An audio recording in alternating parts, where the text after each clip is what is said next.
Hola, buenas Hola, tardes, don Mario. buenas. Me presento formalmente.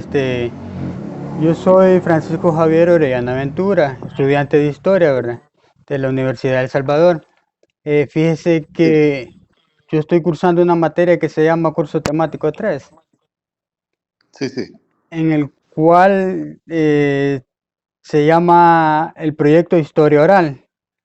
O sea, sí. el tema que yo estoy utilizando ahorita para hacer este ejercicio sobre los fraudes electorales, ¿verdad?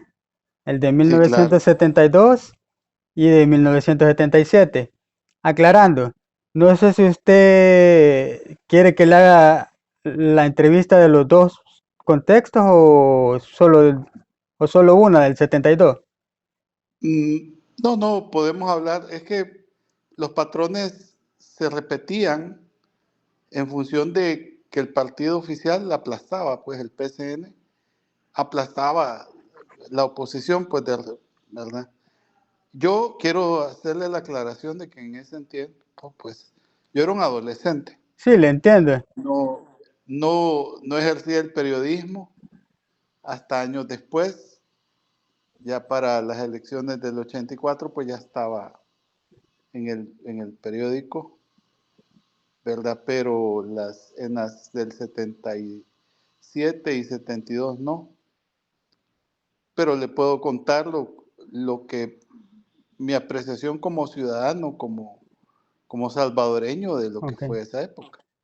Sí, el ejercicio se trata de su experiencia personal. Usted me cuente, me relate lo que usted vivió. Usted era un cipote para ese tiempo. Sí, Entonces, exactamente. vaya, la Le cuento. metodología, permítame, ok, la metodología Sí, de esta entrevista es llevarla a cabo a personas que vivieron esa época, ¿verdad? sí, Y, y esta información será únicamente con fines académicos. claro, Las claro. preguntas son 8 preguntas de cada proceso, pero me gustaría que usted me hable un poco sobre usted. ¿Usted en qué Vaya. trabajaba hace 52 años?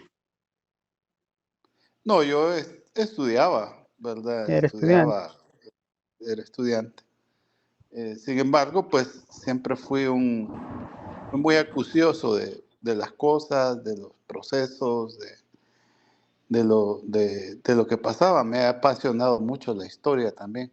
Quiero decirle que fíjese que yo tengo un compromiso a las 3 de la tarde, antes quizás.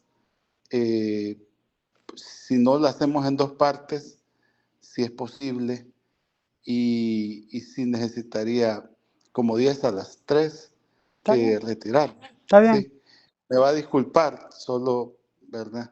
Tenía en la mañana es cuando, digamos, tengo un poco más tiempo, pero con gusto.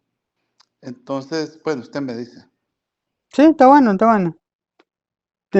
Como le decía, se puede presentar. Cuénteme. Sí. Bueno, sí, sí, sí. Bueno, tengo más de 40 años en el periodismo, ¿verdad?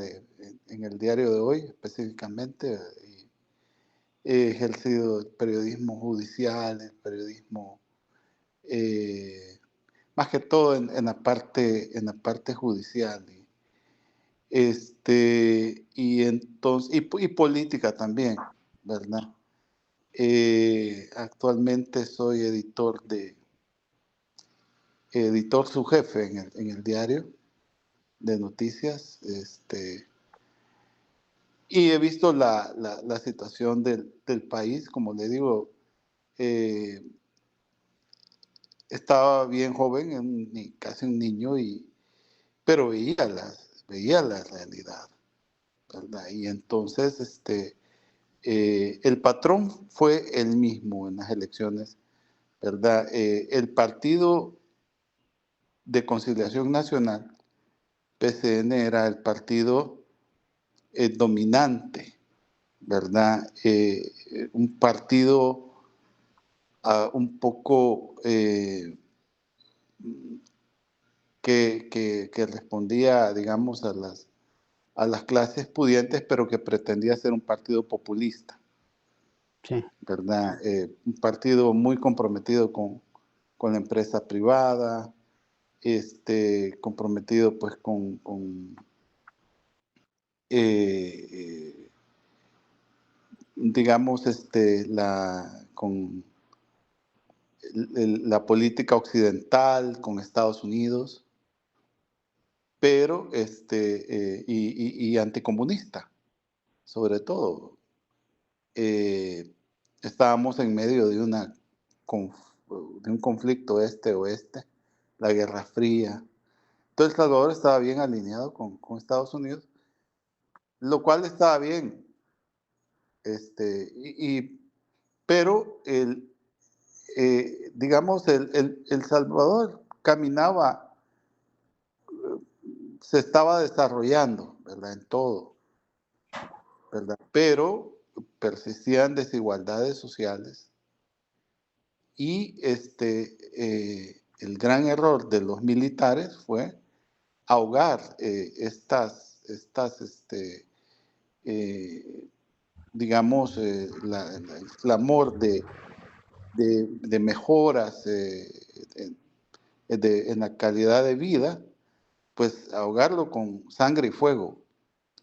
Y, ¿verdad? Pues, el- porque si no, el desarrollo del país está bien, pero había que mejorar salarios de la gente, mejorar calidad de vida, mejorar.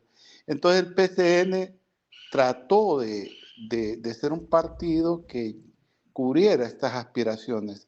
De hecho, se comprometió con varios programas, digamos, de corte populista, ¿verdad? De corte social, ¿verdad? Que fueron muy buenos, que crearon el seguro social, estoy dando la ambientación de la época, el Instituto de Vivienda Urbana, construyeron edificios multifamiliares para trabajadores, pues hubo mejoras también en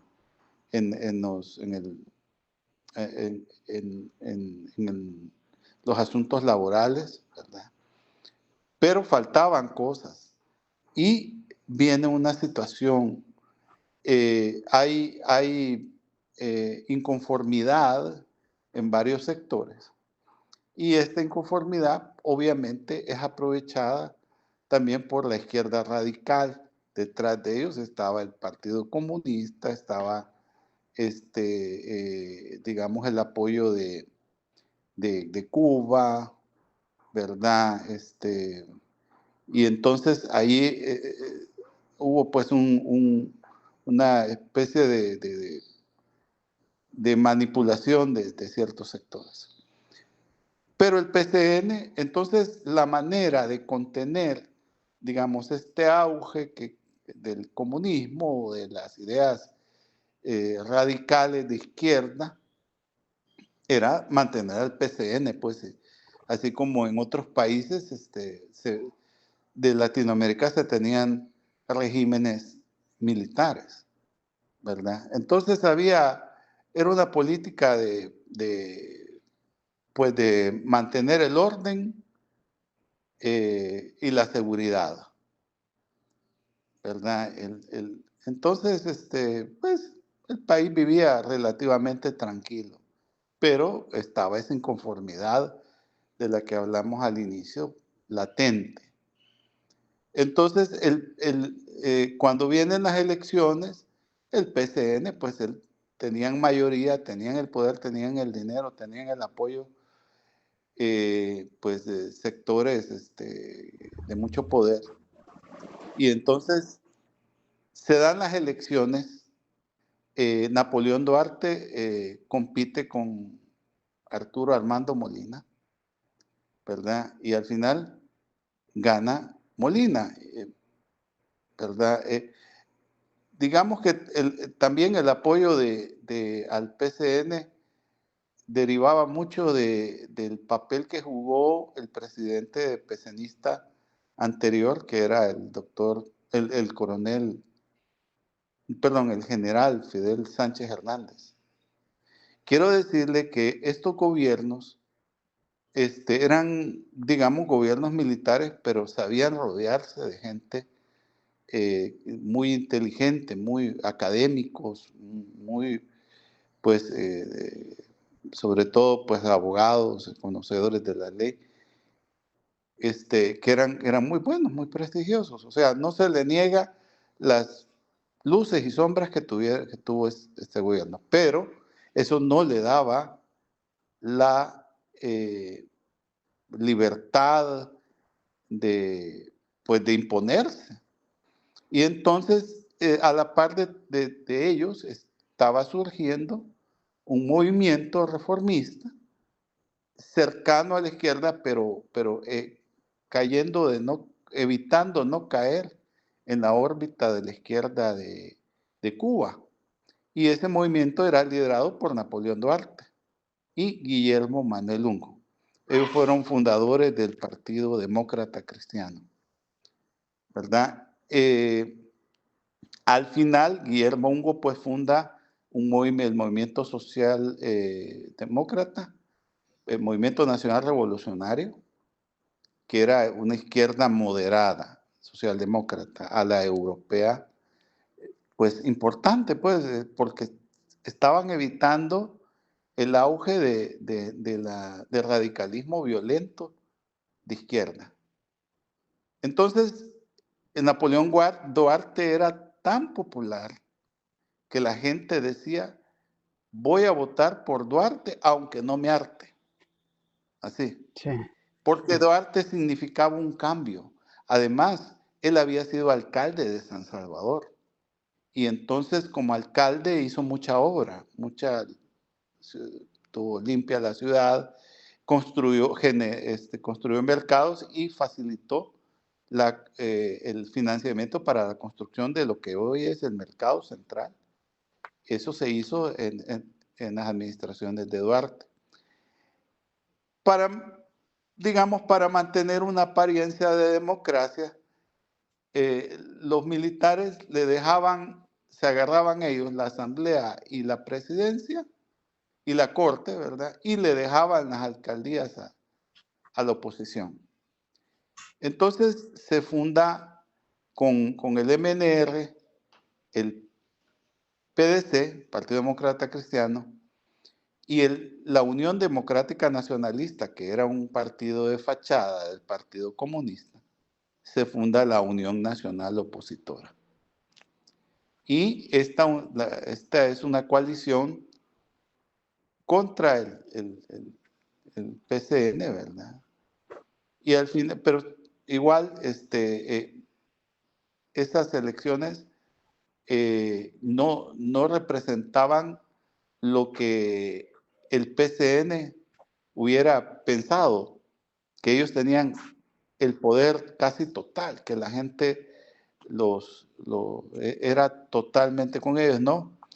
La población estaba bien dividida y apoyaba mucho lo que era la UNO. De tal manera que se dan las elecciones. Cuando se dan las elecciones, un domingo normal, no recuerdo qué fecha, marzo, sí, marzo, febrero, marzo, pero creo que 20 más de marzo. febrero. 20 de febrero, Sí. sí.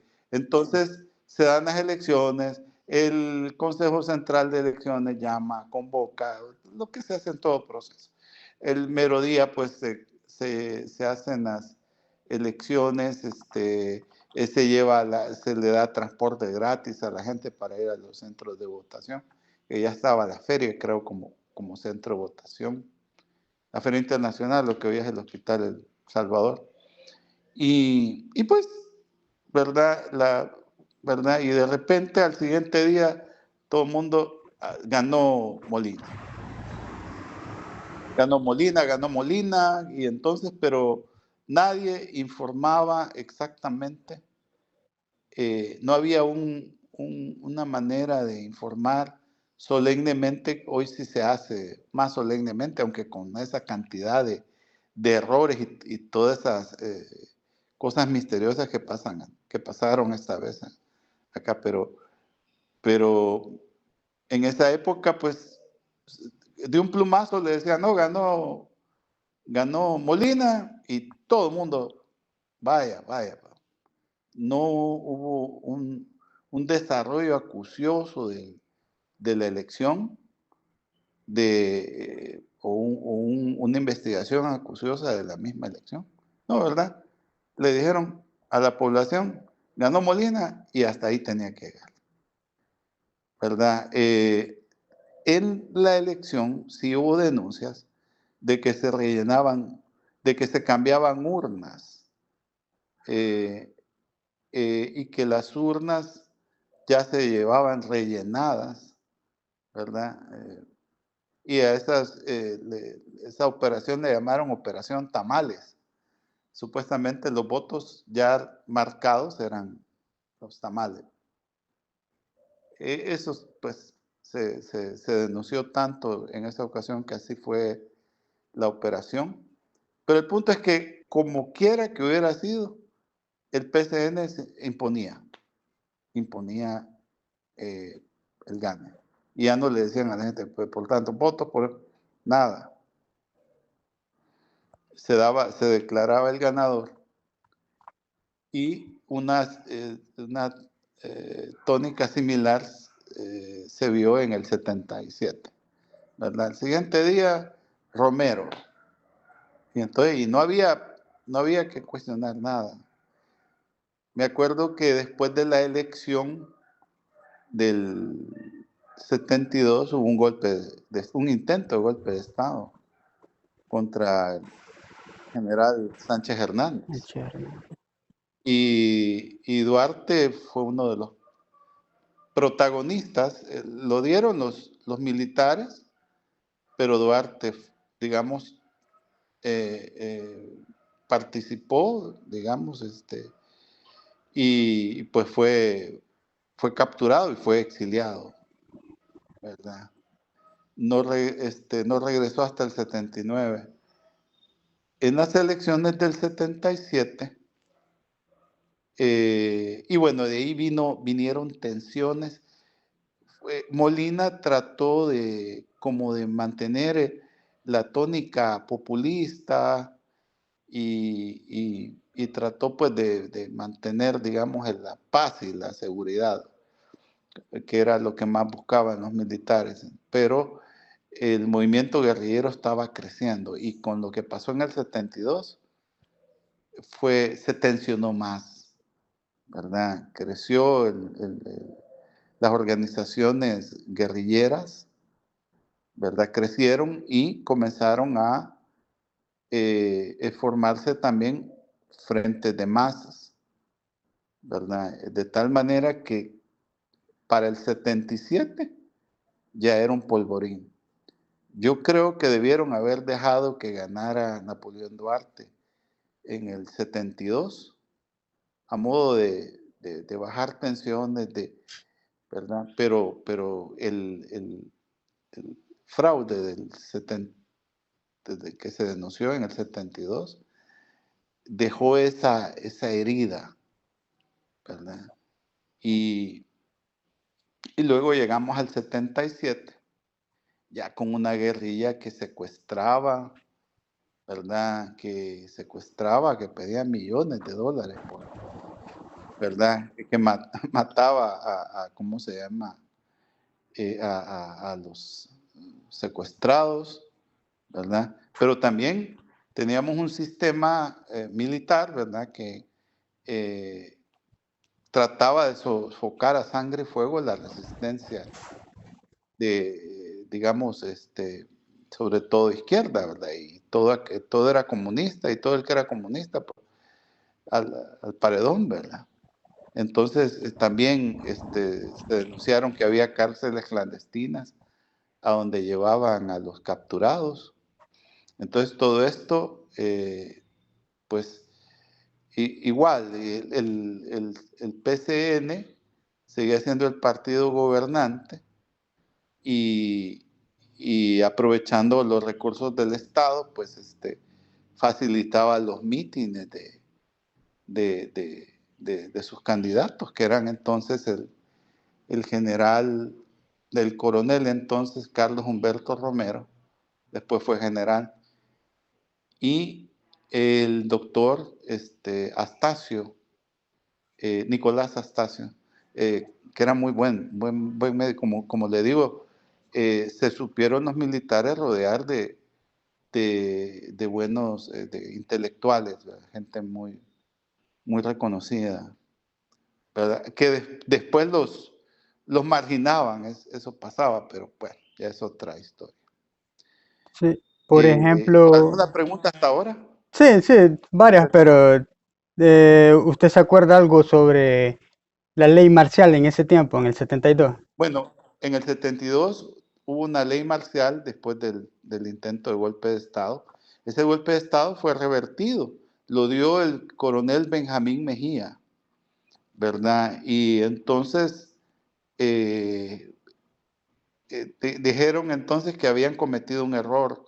La policía resistió el golpe y ayudó ¿cómo se llama?, al general Sánchez Hernández, que había sido capturado. Y el error fue, se dijo en esa época, que debieron haberlo exiliado inmediatamente, haberlo sacado del país, pero como lo mantuvieron preso acá, entonces él pudo, digamos, sobreponerse al golpe, y entonces se revirtió, se declaró la ley marcial, ¿verdad? Desde las 6 de la tarde nadie podía salir porque lo, literalmente le disparaban. Y, y como le digo, Napoleón Duarte, que fue el líder civil, o digamos, cabeza visible civil de esa asonada, fue exiliado, pero dicen que le dieron una paliza brutal, ¿verdad? Iba hecho un Cristo, dice, me lo comentó alguien que lo llevó en, en un vuelo a Guatemala. Este, eh, y se dio esa ley marcial, pero no fue por la elección, sino que fue por ese intento de golpe de Estado que vino después. Sí. ¿Usted se recuerda si la propaganda política de 1972 fue antirreligiosa? No, no, creo que fue más la propaganda política como tal, no, sino que eran movimientos, no sé, de fachada, que ya, digamos, generaban cierta animadversión contra cierto sector de la iglesia, ¿verdad? Ya pues la iglesia tenía bueno, estaba trabajando en lo que posteriormente se llegó a conocer como la opción preferencial por los pobres, ¿verdad? Pero pues ya había animadversión tomando en cuenta pues la inclinación de ciertos figuras de la iglesia como Camilo Torres en Colombia, que se hizo guerrillero, ¿verdad? Creo que no sé si de la FARC o del ELN, y luego pues otros teólogos de lo que llegó a ser también la teología de la liberación. Entonces ya había resquemor con esas tendencias en la iglesia, aunque la iglesia, digamos, de El Salvador era muy conservadora.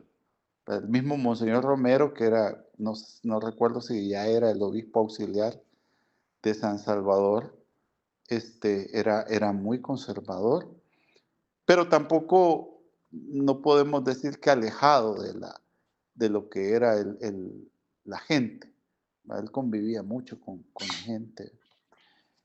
Digamos que pues le tocaba a la iglesia lidiar, o sea, con lo que era digamos, el poder también en esa época, pues había que tener algún tipo de relación porque eh, era necesario para abogar por gente, por situaciones. Entonces, En el 77 sí fue mayor el sentimiento antirreligioso, anticlero, ¿verdad? Eh, más que todo de movimientos afines al oficialismo. Le comentaba esa pregunta porque yo había buscado archivos y sí, en el 72 hubo, Sí, este, por ejemplo, aquí en el lado de Opico hubo maltrato hacia sacerdotes, ¿verdad? En el lado de Santiago Texacuango también. ya había tendencias sobre todo pues al irrespeto, a los abusos, sobre todo de parte de gente de la Guardia Nacional, eh, lo que era la Guardia Nacional entonces. Entonces, ese era el clima que imperaba, pero comenzaba, porque realmente antes, eh, pues no había, digamos que esa tendencia vino de asociar al comunismo con lo que era la teología de la liberación, ¿verdad? Que podía tener, digamos, gente afín a lo que era pues, un régimen, a la instauración de un régimen socialista, como le cuento, pero no era procurar el comunismo en sí, ¿verdad?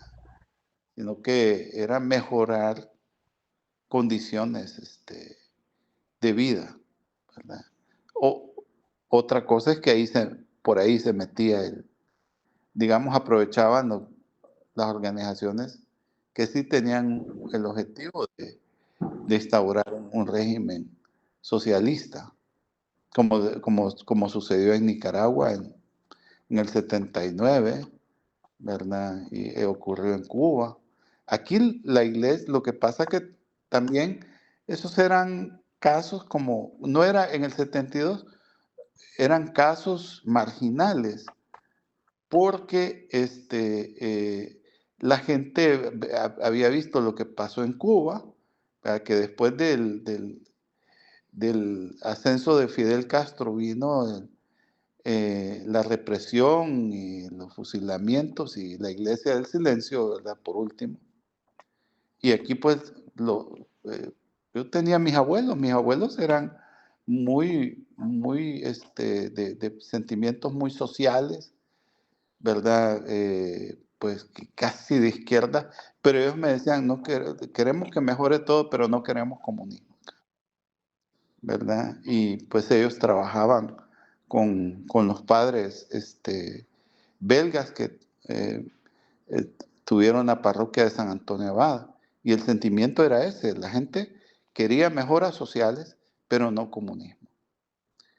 Sí, quiero decirle que sí hubo una ruptura importante o comenzó una fractura más bien en el 72 porque Molina pues cerró la universidad y cerró temporalmente el seminario, ¿verdad? Pues por ese mismo sentimiento, digamos, anticomunista. Entonces, esto generó mucha discrepancia con el clero, pero, pero el clero también estaba claro de que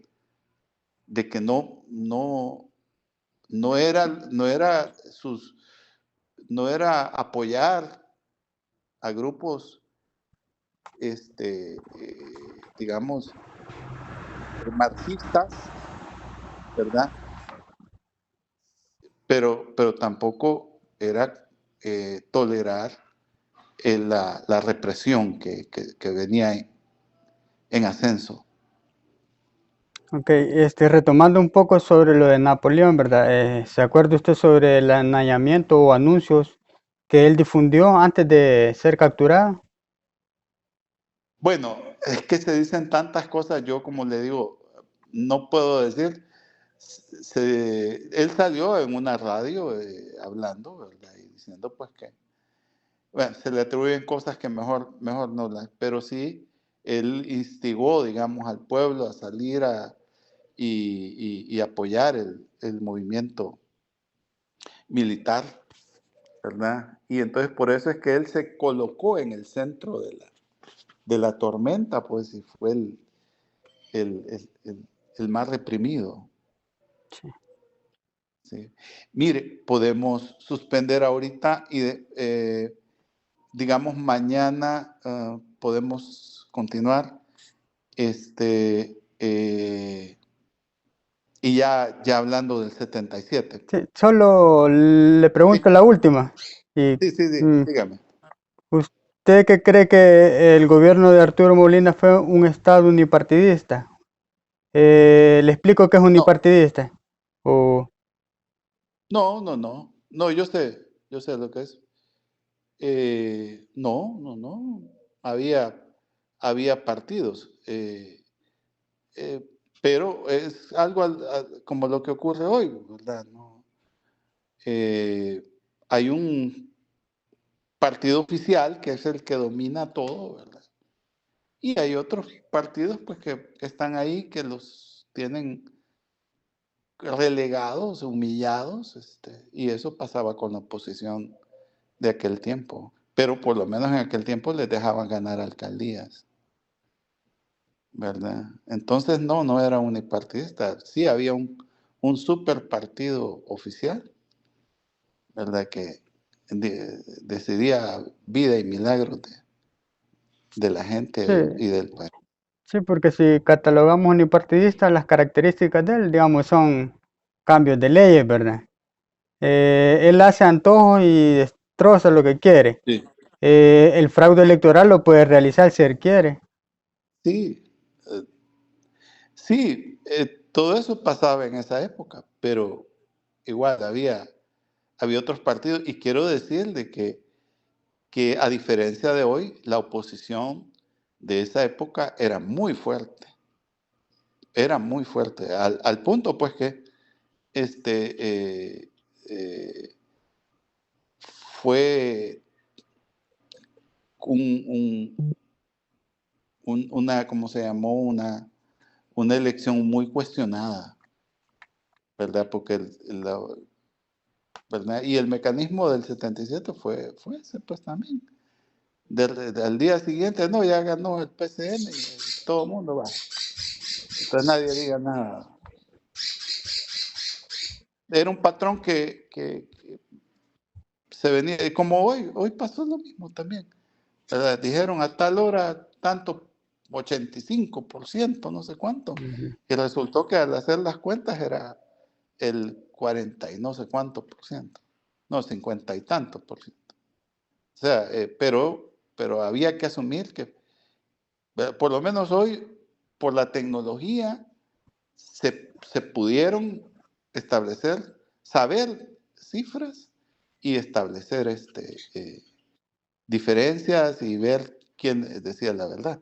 En aquel tiempo no. Sí se dieron números de votación y todo eso está ahí, pero, pero no hubo eh, constancia de recuento, ¿verdad? Una cobertura mediática que pudiera garantizar también, eso no hubo, pues fue, me atrevo a decir que la cobertura mediática era bien pobre, bien limitada,